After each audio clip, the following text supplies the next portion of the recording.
우리는 계속해서 성경대로 하나님에 대해서 믿어야 할 바에 대해서 나누고 있습니다.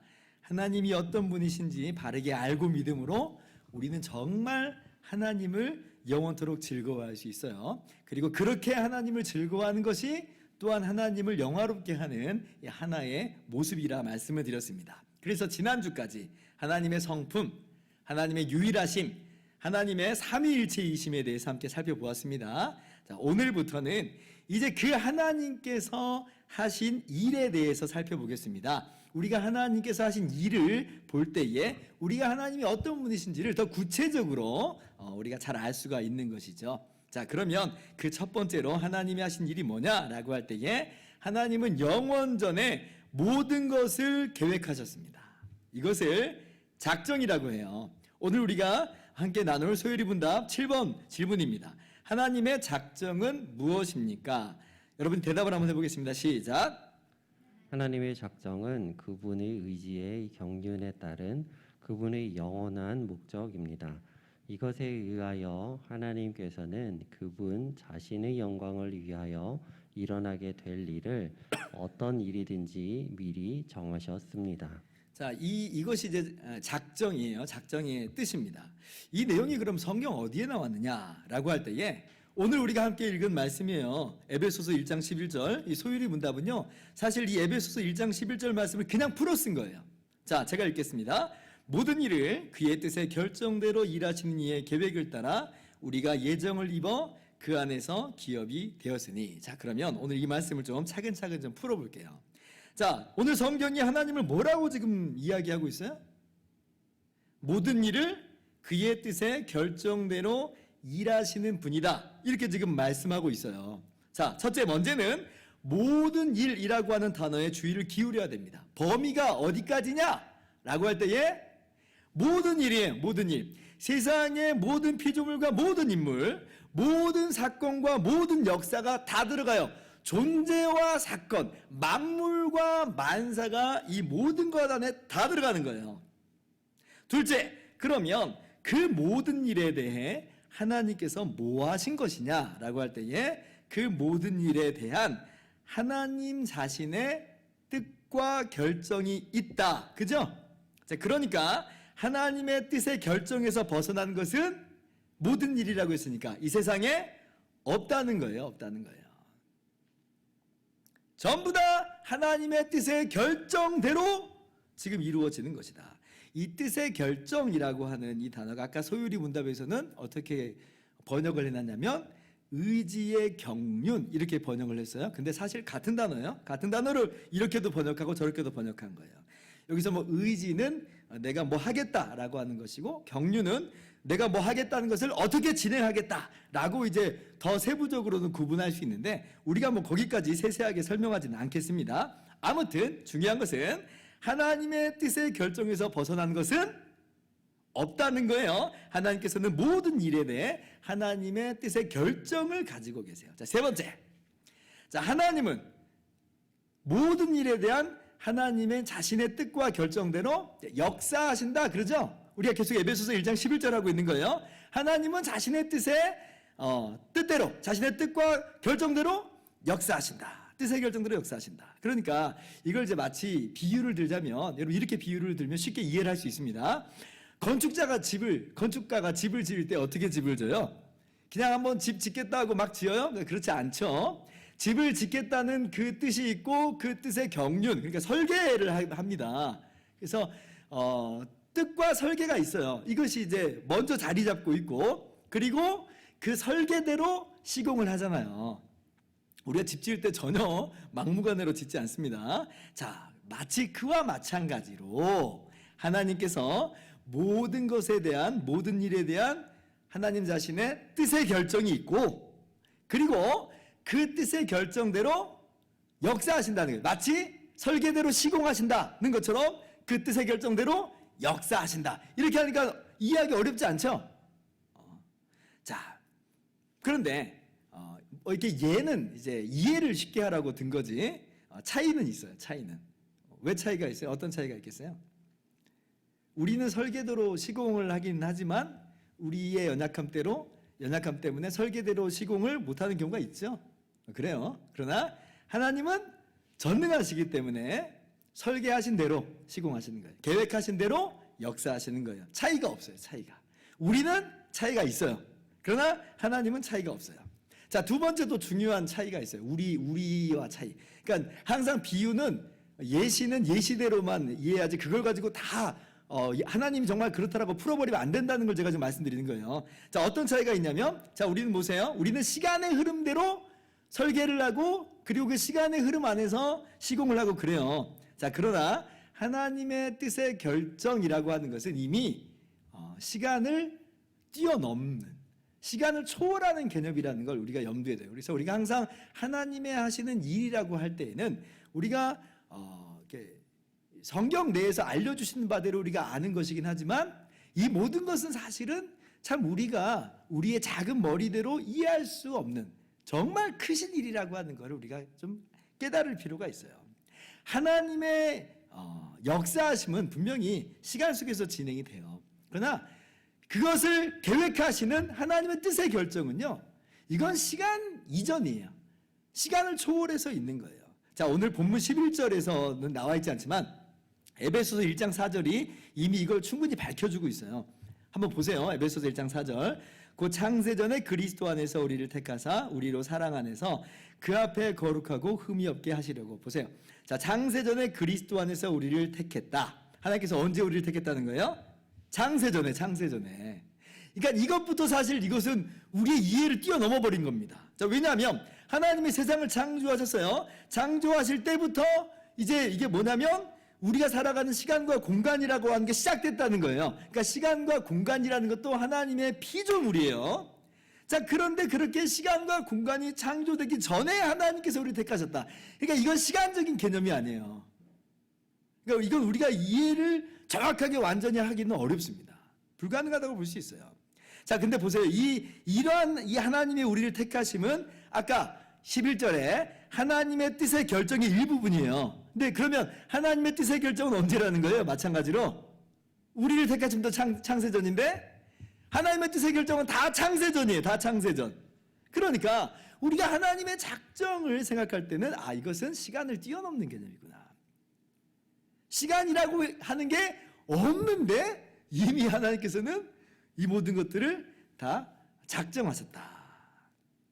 이걸 이제 그래서 그나마 어떻게 또 비유를 든다면, 비유는 항상 비유로만 그냥 이해를 도모한 쪽으로만 생각하세요. 마치 이렇게 생각하면 조금은 이해할 수 있어요. 소설가가 머릿속에 시나리오를 다 그려놓고 그리고 그런 다음에 소설을 쓰는 것하고 좀 비교를 할 수가 있습니다. 자, 그럼 보세요. 소설을 보면 소설 안에도 역사, 시간과 공간이 나와요. 그런데 그 역사 안에, 그 시간과 공간 안에 소설가가 메이나요? 아니잖아요. 그죠? 소설가는 그 소설 내의 시간과 역사를 초월하는 존재잖아요. 물론 이제 작가는 소설을 쓰다 보면 원래 자기가 계획하는 것에서 변경되는 부분도 있고 삭제되는 부분도 있고 막 그래요. 왜냐하면 처음부터 머릿속에 전체 시나리오를 완전하게 다 가지고 있지 못하기 때문에 그렇습니다. 쓰다 보니까 막 생각이 바뀌고 변하기도 하는 거예요. 근데 아까 하나님 그렇지 않다고 했어요. 하나님은 전능하세요. 그죠? 그렇기 때문에 하나님은 무한하시고 영원하시고 불변하신 전능하신 초월의 영이시기 때문에 하나님은 계획된 풀스토리가 있는 거예요. 계획된 풀스토리가. 그리고 그대로 써나가시는 작가라고 하는 거죠. 그러니까 우리 인간 소설가하고는 완전히 비교가 될 수 없는 거죠. 그렇기 때문에 하나님께서는 마치 소설가가 소설을 쓰는 것처럼, 그리고 그 소설 안에서 시간과 역사가 공간이 펼쳐지는 것처럼 지금 이 땅에서의 시간과 역사는 그 정도일 뿐이고 하나님은 뛰어넘는 분이다 라고 하는 그러한 개념으로만 이해를 하시면 되겠습니다. 이게 하나님의 작정이라고 하는 거예요. 그래서 하나님의 작정이라고 하는 개념은 굉장히 커요. 우리가 감히 다 이해할 수 있다, 그런 개념은 아니라고 하는 것입니다. 하나님께서 그렇게 창세 전에, 영원 전에, 시간과 공간이 있기도 전에 모든 일을 뜻의 결정대로 작정하신 거예요. 계획하신 거예요. 이것이 이제 하나님의 작정의 내용입니다. 그리고 그 작정대로 풀어 써가시는 것처럼, 마치 소설가가 풀어 쓰는 것처럼 이 땅에서 작정대로 역사하신다요. 그 역사가 이제 다음 주부터 우리가 함께 나눌 창조와 섭리예요. 근데 다른 거 아닙니다. 작정대로 창조하시고 작정대로 섭리하시고요. 하나님께는 차이가 전혀 없다는 걸 꼭 기억하셨으면 좋겠습니다. 이게 오늘 본문 이제 1장 11절의 내용이에요. 자, 근데 한 번 더 계속해서 볼 필요가 있어요. 자, 1장 11절 또 한번 살펴보세요. 다시 한번 말씀 띄워주세요. 자, 그리고 그러한 하나님의 계획을 따라 우리가 예정을 입었다. 1장 11절 띄워주세요. 자, 우리가 예정을 입었다. 그죠? 자, 아까 하나님의 계획이다. 이것은 아까 모든 일에 대한 하나님 자신의 뜻의 결정과 같은 말이라고 할 수 있어요. 한번 이 구조를, 이 말씀의 구조를 자세히 보세요. 첫째, 하나님은 모든 일에 대해 하나님 자신의 뜻의 결정이 있다. 이 말이잖아요. 둘째, 그처럼 하나님은 우리 성도에 대한 계획이 있다. 그렇죠? 이 말씀의 구조가 그래요. 자, 소요리 문답에서는 이 계획이라는 단어를 목적이라고 하는 단어로 번역을 했는데 성경 원문상 같은 단어예요. 여러 단어를 다 담아내면 원문의 뜻이 풍성해지는 거예요. 계획, 의도, 목적 다 같이 쓸 수 있는 그런 말이에요. 그래서 이 계획이라고 하는 말은 목적 있는 계획이에요. 단순한 계획, 수단적인 계획이 아니라 우리를 향한 목적이 있는 계획이에요. 그렇게 우리를 향해서도 영원전에 계획하셨다는 거죠. 그래서 계속 말씀 보면 그 계획을 따라 우리가 예정을 입었다. 그러니까 예정이라는 단어가 나오죠. 이게 이제 미리 정하심이라고 하는 단어인데, 아까 작정 우리가 얘기할 때 창세전의 작정이라고 했잖아요. 그러면서 에베소서 1장 4절 5절 봤잖아요.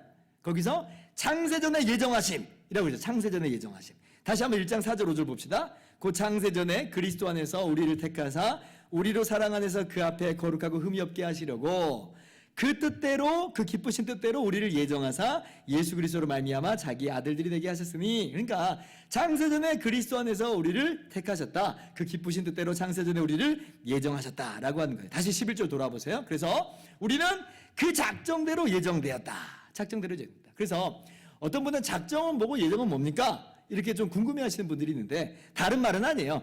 사실 같은 말이라고도 할 수 있습니다. 그런데 예정이 이 작정의 큰 범주 안에 좀 들어가 있는 거예요. 작정대로 예정했다라고 하는 말은 작정은 모든 일에 대한 하나님의 뜻의 결정이고 예정은 그 중에서도 우리 성도들을 향한 하나님의 뜻의 결정이다라고 우리가 이제 이해를 할 수가 있는 것입니다. 그래서 작정은 좀 더 포괄적인 개념이고 이 작정 안에 성도들을 위한 예정하심이 있었다. 여러분이 그렇게 이해하시면 됩니다. 1장 11절. 자, 우리가 그러한 예정을 입어서 그 안에 기업이 되었다. 하나님의 예정하심대로 지금 이제 역사 속에서 어떤 일로 나타났냐면 우리가 하나님의 소유된 백성이 됐다고 하는 거예요. 이게 바로 하나님께서 하나님의 뜻의 결정대로 역사하셨다라고 할 때 그 역사의 일부분인 거예요. 우리가 하는 그 역사하심으로 말미암아 하나님의 소유된 백성이 되었다는 거죠. 그러므로 우리가 지금 하나님의 소유된 백성이 됐다는 것, 예수님을 믿고 하나님의 자녀가 되었다는 것, 이것은요 그냥 어쩌다가 된 일이 아니라는 거죠. 절대 아니에요. 그렇지 않아요. 예정대로 된 일이에요. 예정대로. 하나님의 영원전의 계획대로 된 일이에요. 인간 소설 작가는 그냥 쓰다가 보니까 한번 이렇게 해볼까? 임의대로 변경하고 수정하고 막 그렇지만 하나님은 그렇지 않아요. 영원전의 계획대로 우리를 예정하셨고 그 예정하심이 역사 속에서 우리가 하나님의 소유된 백성으로 그대로 나타난 거예요. 그러니까 기가 막힌 거죠. 여러분, 우리를 향한 하나님의 이 놀라운 역사는요 처음부터 그렇게 된 거예요. 처음부터. 시간과 공간이 있기 전부터 하나님 안에서 영원 전에 우리를 이렇게 뜻하신 거예요. 그 뜻이 이 땅의 역사 속에서 우리가 하나님의 기업으로 나타난 거죠. 기가 막힌 은혜가 우리 가운데 쏟아 부어졌다라고 하는 것을 여러분이 분명히 아셨으면 좋겠습니다. 이것이 에베소서 1장 11절의 내용이에요. 우리 소유리 문답이 그냥 그대로 풀어낸 거예요. 자, 그러면 이렇게 하나님께서 모든 일을 작정하신 그 목적이 뭐냐? 우리로 좀 더 좁혀 가보면 하나님께서 이렇게 우리를 예정하신 목적이 뭐냐? 뭘까요? 자, 그 작정의 궁극적인 목적을 1장 12절 한번 가보도록 할게요. 뭐라고 말하냐면 이는 우리가 그리스도 안에서 전부터 바라던 그의 영광의 찬송이 되게 하려 하심이라. 우리를 예정하셔서 하나님의 기업이 되게 하셨어요.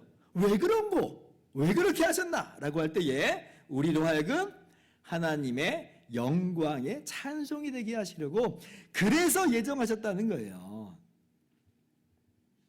이게 우리를 예정하신 궁극적인 목적입니다. 자, 아까 에베소서 1장 4절 5절도 예정에 대한 말씀이었잖아요. 거기서도 이 예정하신 그 궁극적인 목적이 바로 뒤에 나와 있어요. 1장 6절 보세요. 이는 그가 사랑하시는 자 안에서 우리에게 거저주시는 바 그의 은혜의 영광을 찬송하게 하려는 것이라.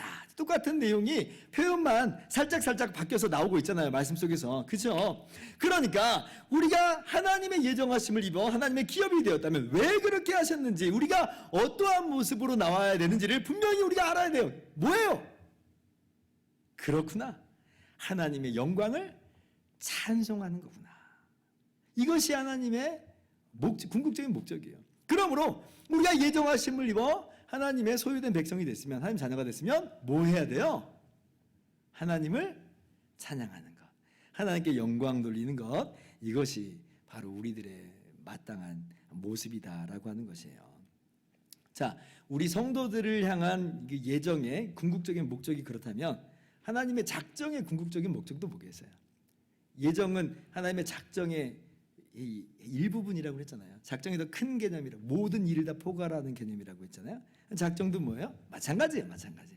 하나님의 영광을 모든 피조물이 드러내는 거예요. 그래서 하나님의 영광을 찬양토록 하는 거죠. 그래서 하나님께서 이 땅의 모든 만물을 지으실 때에 뭐라고 말씀하시냐면 창세기 1장 31절 보면 보시기에 심히 좋았다. 자, 창세기 1장 31절 하나님이 지으신 그 모든 것을 보시니 보시기에 심히 좋았더라. 저녁이 되고 아침이 되니 있는 여섯째 날이니라. 심히 좋았다. 우리도요, 뭔가 계획해서 만들었잖아요. 그러면 어때요? 그 좋은 것을 만들어냈을 때 얼마나 뿌듯해요. 그잖아요. 그 만들어진 것이 이를테면 우리의 영광을 반영하고 있어요. 성경은 마치 그러한 우리의 감정적 표현을 그대로 가지고 하나님에 대해서 표현하고 있는 거예요. 하나님께서 작정하고 만드신 만물, 하나님이 작정대로 만드신 만물은 하나님의 영광을 반영하기 위해서 만드신 것이고, 그렇게 영광을 반영하고 있고, 그러므로 하나님은 그 만드신 만물을 통해서 기뻐하시는 것이에요.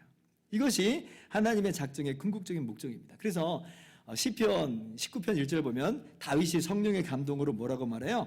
하늘이 하나님의 영광을 선포하고 궁창이 그의 손으로 하신 일을 나타내는도다. 자, 하늘을 지금 의인화해가지고 작정대로 지음받은 하늘이 하나님의 영광을 선포한다, 그렇게 이야기해요. 의인화된 거예요. 자, 작정의 목적은 뭐라는 거예요? 이 작정대로 만들어진 만물을 통해 하나님 영광을 드러내신 거예요. 하나님 영광 드러내신 거예요. 인격적인 우리들은 인격이 있으니까 하나님을 찬양할 수 있고, 만물은 인격이 없으니까 그렇게 뭐 사람처럼 찬양은 못하지만 하나님의 영광을 드러내는 것, 드러내는 것으로 지금 이제 존재하는 것이다라고 하는 것입니다. 자, 오늘 이것이 이제 하나님의 작정에 대한 내용인데, 그렇다면 이러한 하나님의 작정을, 그리고 우리 인간에 대해서는 하나님의 예정을 우리 삶 가운데 한번 적용해 보자는 거예요. 하나님께서 만물과 만사를 작정하셨어요. 하나님이 우리를 하나님의 백성으로 예정하셨어요. 그렇다면 이것이 우리에게 가져다주는 의미는 뭐냐? 세 가지만 살펴봅시다. 첫째로, 우리가 하나님의 예정하심으로 하나님의 기업이 되었다는 것에서 우리는 우리가 받은 구원이 얼마나 완전하고 확실한 것인지를 분명히 깨달아 알 수가 있습니다. 왜 그래요? 만약에 우리를 구원하심이 하나님의 무슨 임의적인 어떤 뜻 혹은 우연, 무슨 하나님의 변덕스러운 뜻에 의해서 이루어진 거라면 얼마나 그게 불안한 일이에요. 그죠? 하나님 이랬다 저랬다 막 해버리면 우리가 지금은 구원받았지만 나중에는 어떻게 되는지를 장담할 수 없는 뭐 그런 건 아니겠어요? 우리 가정에서나 우리 사회에서도 보세요. 부모나 직장 상사가 굉장히 변덕스럽고 뭐 우연과 임의 속에서 모든 일을 하는 사람이라고 한다면 얼마나 우리가 그 눈치를 보고 얼마나 우리가 불안해하면서 살아요. 그잖아요? 그러나 하나님 그런 분 아니잖아요. 작정대로 역사하세요. 작정대로 그대로 돼요. 그렇다면 우리를 영원전에 작정하셨어요? 우리를 영원전에 예정하셨어요? 그대로 된 거예요? 그러면 지금 우리가 구원받은 것은 하나님의 영원하신 계획대로 된 것이므로 우리는 참으로 확고부동한 기초 위에 있다라고 하는 거예요. 우리의 구원이 얼마나 확고부동한 기초 위에 있는지를 우리는 확신할 수가 있는 거죠. 우리의 구원은요, 그냥 어느 날 뚝딱 떨어진 게 아니라 하나님이 처음부터 갖고 있던 생각입니다. 처음부터 변함없이. 그러니 우리가 얼마나 확신할 수 있어요. 우리의 구원을 우리는 확신할 수 있다. 로마서 8장 29절에 이하에도 분명하게 기록합니다. 자, 가보면요, 하나님이 미리 아신 자들을 또한 그 아들의 형상을 본받게 하기 위하여 미리 정하셨으니, 미리 정하셨어요. 이는 그로 많은 형제 중에서 맏아들이 되게 하려 하심이라. 30절 같이요. 또 미리 정하신 그들을 또한 부르시고 부르신 그들을 또한 의롭다 하시고 의롭다 하신 그들을 또한 영화롭게 하셨느니라. 자, 영원전에 미리 정하신 그들을 부르신 거예요. 그냥 아무나 부르고 한번 불러볼까 부르고 이게 아니고 하나님의 영원하신 예정 가운데 있는 그 사람, 작정 가운데 있는 작정대로 그대로 부르신 거예요. 그대로. 그러니 우리가 얼마나 분명한 이 구원 속에서 있는 것인가. 그러니까 확신하세요. 우리는 하나님의 영원전의 계획 안에 있는 사람들입니다. 그리고 그것이 역사 속에서 부르심으로 나타나고 그렇게 우리가 예수 믿게 됐고 그렇게 우리가 의롭다함을 얻고 장차 영광 가운데로 들어간다는 것을 여러분 분명히 깨달아 아시기를 바랍니다. 둘째로 우리가 오늘 하나님의 작정, 하나님의 예정을 통해서 분명하게 확신할 수 있는 건 뭐냐면 하나님의 이 은혜와 사랑, 우리를 향하신 하나님의 은혜와 사랑이 얼마나 크고 놀라운 것인지를 우린 정말 다시 한번 확실하게 깨달아 알 수가 있어요. 자, 이렇게 물어볼 수가 있잖아요. 자, 하나님께서 우리를 하나님의 자녀로 예정하셨다. 그러면 도대체 뭘 보고 그렇게 예정하신 것이냐? 왜요? 지금 이 세상에 살아가는 수많은 사람들이 있는데 지금 이 사람들 전부 다 예수님 믿고 다 구원받은 거 아니잖아요. 그죠? 어떤 사람은 예수 믿는 사람이 있고 어떤 사람은 안 믿는 사람이 있어요.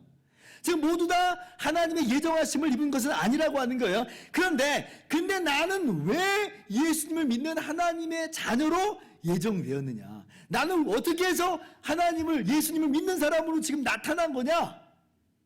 어떻게 된 거냐? 여러분, 여기에 대해서 우리 편에서 아무런 어떤 조건과 자격이 개입되지 않았음을 우리는 알게 됩니다. 자, 왜냐하면 여러분 한번 생각해 보세요. 개입될 수가 없는 게 예정이라고 하는 것이, 작정이라고 하는 것이 언제 이루어진 일이에요? 창조 전이에요. 창세 전에 이루어진 거예요. 그러면 우리가 창조되기도 전인데, 우리를 향한 계획이 창조되기도 전인데, 우리 존재 자체가 없는데, 그러니까 우리가 하나님께 해드린 것도 없고 업적을 남긴 것도 없는데 하나님 어떻게 계획하신 거예요? 우리를 하나님의 백성으로 예수님 믿고 하나님 자녀가 되도록 계획을 딱 해버리신 거예요. 그러니까 우리 편에서의 어떤 자격과 조건이 없는 거예요. 그냥 하나님이 그렇게 계획하셨어요. 로마서 9장 11절부터 13절을 보면 조금 더 분명하게 우리가 알 수가 있죠. 자, 그 자식들이 아직 나지도 아니하고 무슨 선이나 악을 행하지 아니한 때에 택하심을 따라되는 하나님의 뜻이 행위로 말미암지 않고 오직 부르시는 이로 말미암아 서게 하려 하사. 12절 같이요. 리브가에게 이르시되 큰 자가 어린 자를 섬기리라 하셨나니 같이요. 기록된 바 내가 야곱은 사랑하고 에서는 미워했다 하신과 같으니라. 자, 로마서 9장 11절 다시 한번 띄워주세요. 자, 이 말씀은 지금 에서와 야곱이 태어나기도 전에 이미 하나님께서 야곱을 택하셨다고 하는 것을 말씀하시는 대목입니다. 자, 근데 야곱을 왜 택하신 거예요? 왜 야곱이에요? 여기에 어떤 이유나 조건이나 다른 것들이 개입돼요? 전혀 개입되지 않아요. 그냥 하나님께서 그렇게 택하셨다는 거예요. 자, 마찬가지예요. 그러면 왜 저를 택하셨습니까? 왜 저를 창세전에 예정하셨습니까? 어떻게 이걸 설명할 수가 있어요? 하나님께서 기쁘신 뜻대로, 에베소서 1장 5절 보면 그 기쁘신 뜻대로 우리를 예정하사요. 다른 이유는 없어요. 그러니 이것이 오직 하나님의 은혜인 거예요. 여러분, 하고 많은 사람 가운데 우리가 예수님 믿게 된 거예요? 모든 일을 하나님의 뜻의 결정대로 하신다고 했잖아요. 그가 영원 전부터 하나님께서 계획대로 된 거잖아요. 그럼 우리가 잘나서 우리가 예수 믿는 게 아니에요. 이것은 하나님의 은혜로 된 겁니다. 하나님의 은혜로. 그렇다면 우리는요. 우리가 예수님 믿고 하나님의 자녀 된 게 이게 하나님의 은혜구나. 나로 말미암는 게 아니구나. 내가 자랑할 수 있는 건 없구나. 하나님이 은혜로 된 것이니 오직 영광은 하나님께로만 돌려드리는 모습으로 나타날 수밖에 없는 거죠. 예, 이러한 은혜가 저와 여러분에게 주어진 겁니다. 여러분 자격 따지지 마세요. 조건 따지지 마세요. 그것 보고 하나님께서 우리를 택하신 거 아니라는 거예요. 영원 전에 이미 하나님이 택하셨고 그것이 우리 삶 가운데 이렇게 나타난 것이니 우리는 우리를 택하신 주님을 찬양할 뿐이요, 그렇게 우리를 택하신 대로 부르신 주님을 찬양할 겁니다. 찬양할 뿐입니다. 이것이 우리가 받은 은혜라고 하는 걸 꼭 기억했으면 좋겠습니다. 하나님께서 영원 전에 여러분을 택하셨어요. 자, 셋째로 마지막이에요. 자, 하나님의 이러한 작정하심을 볼 때, 그리고 우리를 예정하심을 볼 때 어때요? 우리는 이 세상에서 펼쳐지는 수많은 일들로 인해서 더 이상 당황하지 않고 불안해하지 않고 참된 평안을 누릴 수가 있는 것입니다. 자, 왜 그래요? 이 세상에서 일어나는 모든 일들이 다 어떤 것 안에서 이루어지는 거라고 있어요? 하나님의 작정 안에서 이루어진 거잖아요. 하나님의 작정에서 예배가 되는 것 없어요. 그런데 보세요. 하나님이 모든 일을 작정하셨는데 그 모든 일을 작정하신 하나님은 또한 우리를 하나님의 백성으로 예정하신 하나님이죠. 그렇다면 지금 이루어지는 수많은 일들이 생각해 보세요. 우리를 죽이고 멸망시키려고 다가오는 것이겠어요? 작정하신 하나님이 우리를 예정하신 하나님인데 그럴 리가 있겠어요? 그럴 리는 없는 거예요. 당연히 아니에요. 그러니까 우리는 풍랑 속에서도 참된 평안을 누릴 수가 있는 것입니다. 예정하신 하나님 따로, 또 작정하신 분 따로면 혹시 불안해할 수 있을지 모르겠는데 그렇지 않아요. 우리를 예정하신 하나님은 우리만이 아니라 만물과 만사를 작정하신 분이니 우리가 다 이해할 수는 없어도, 다 납득하지 못해도, 그러나 분명한 것은 저것은 우리를 죽이고 멸망시키려고 오는 게 아니에요. 우리는 풍랑 속에서도 참된 평안을 누릴 수가 있는 것입니다. 마태복음 10장 29절 31절 교도할게요. 참새 2마리가 한 아사리온에 팔리지 않느냐. 그러나 너희 아버지께서 허락하시지 아니하시면 그 하나도 땅에 떨어지지 아니하리라. 30절 같이요. 너희에게는 머리털까지 다 세신 바 되었나니 두려워하지 말라. 너희는 많은 참새보다 귀하니라. 아멘. 자, 물론 이 말씀은 직접적으로 하나님의 작정에 대한 내용은 아니고 하나님께서 이 땅에 섭리하심에 대한 말씀이에요. 자, 근데 아까 섭리는 작정을 이루시는 거라고 했잖아요. 작정대로 이루시는 거예요. 그래서 좀 더 포괄적으로 보면 작정까지도 포괄해서 살펴볼 수가 있다는 겁니다. 자, 그런데 참새 한 마리에 대한 하나님의 작정과 섭리가 있어요. 그 어떤 것도 하나님의 작정과 섭리에서 벗어나질 않아요. 그리고 어떻게 적용하세요? 두려워하지 말라. 너희는 많은 참새보다 귀하니라. 우리를 향하신 하나님의 선하신 작정과 섭리가 있다는 거예요. 그러니까 두려워하지 말라는 거예요. 이 말씀 속에서는요, 하나님께서 이 세상의 수많은 이들과 사람들을 통해서 우리를 그렇게 멸망시키도록 결코 그렇게 작정하시지 않는다, 이 말도 내포되어 있는 것이에요. 물론 예수님 믿는 사람 그래서 이 땅에서 다 잘 먹고 잘 살게 된다, 이 말씀 드리는 건 아닙니다. 때로는 우리 신자들이 어려움을 겪기도 하고 또 죽임을 당하기도 하고 그런 일도 있어요. 그러나 분명한 것은 그 어떤 것도 우리의 영혼에 해가 되지 않아요. 해가 되지 않아요. 그걸 말씀드리는 거예요. 하나님께서 그 크신 손으로 영원전에 우리를 계획하시고 붙잡고 계시니 그 하나님이 만물과 만사도 작정하시고 섭리하시니 두려워하지 말라고 하는 것을 여러분 말씀드리는 겁니다. 그러므로 하나님의 작정을 믿는 사람들은 참된 평안을 누릴 수가 있는 것입니다. 이제 말씀 마치도록 할게요. 그러므로 우리가 어떠한 삶의 모습으로 나와야 되는가? 결론적으로 다시 처음으로 돌아가서 하나님께 영광 돌리는 삶, 하나님을 찬양하는 삶으로 나오는 거예요. 하나님의 작정 배웠어요. 그리고 그 작정의 일부분이 하나님 예정 배웠어요. 그래서 어쩌자는 것인가? 그 예정과 작정 안에서 우리가 받은 구원이 확실하고 우리가 정말 말할 수 없이 크신 은혜를 받은 것이고 우리가 두려워할 필요가 없으니 뭐예요? 다시 한번 하나님께 영광 돌리는 거죠. 하나님을 찬양하는 거예요. 에베소서 1장 12절 이는 우리가 그리스도 안에서 전부터 바라던 그의 영광의 찬송이 되게 하려 하심이라. 예, 이러한 하나님의 궁극적인 목적을 우리가 알기 때문에 우리 오늘도 하나님을 찬양하고 하나님께 영광 돌리면서 살아가는 것입니다. 더 이상 세상살이의 두려움과 공포 속에 짓눌리지 말고 우리를 예수 그리스도 안에서 예정하시고 그렇게 구원하신 만물과 만사를 작정하신 하나님께 영광과 찬양을 돌리는 저와 여러분 모두 되기를 주님의 이름으로 축원합니다.